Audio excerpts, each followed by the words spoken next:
You may be asking, what is a controlling idea? Making sure that the information you want people to remember is transmitted is crucial to the narrative.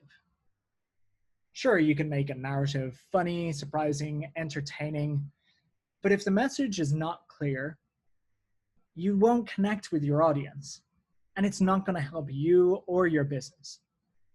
How many times have you watched the Super Bowl and watched one of those 30-second ad spots and thought, hang on, what was that for? That's the last thing you want to do. Whenever you're trying to tell a story, whether it be through marketing, whether it be in an investment pitch, in your CV, you want to get your central message across. And this is where the controlling idea is foundational to your stories. Writing your story is a lot like building a house. It is done piece by piece. Each step builds upon the other. And the final project must be structurally sound to last. So just like a house, your story needs a strong foundation before you can really build up the rest.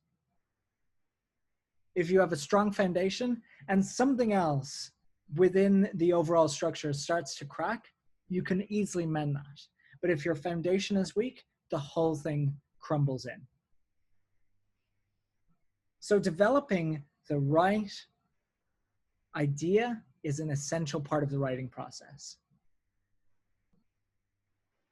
I like to summarize the controlling idea as the main takeaway from your story. The ultimate meaning. And everything that happens within your stories, the actions and the emotions reflect that. Others call this a log line or a theme, a compact version of your story, a 1 or 2 sentence summary. When I think of controlling ideas, I like to think of them as not just being the theme or a summary of your story, but really pushing to convey 3 things. Firstly, your point of view. What is your ideal vision for the world? What is the thing that you believe your product or service offers? What do you offer to the business?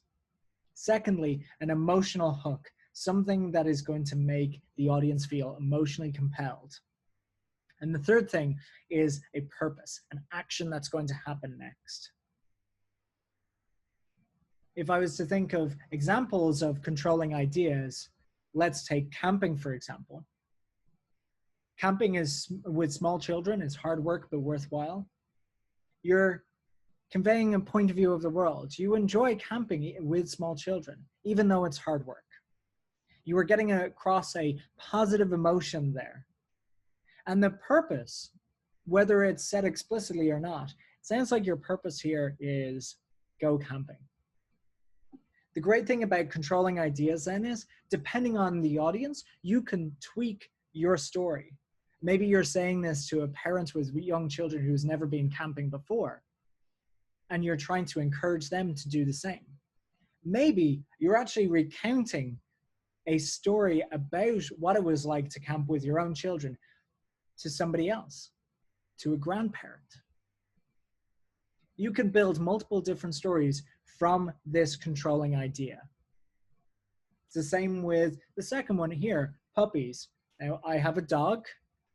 Don't complain about me putting in this one being negative against puppies.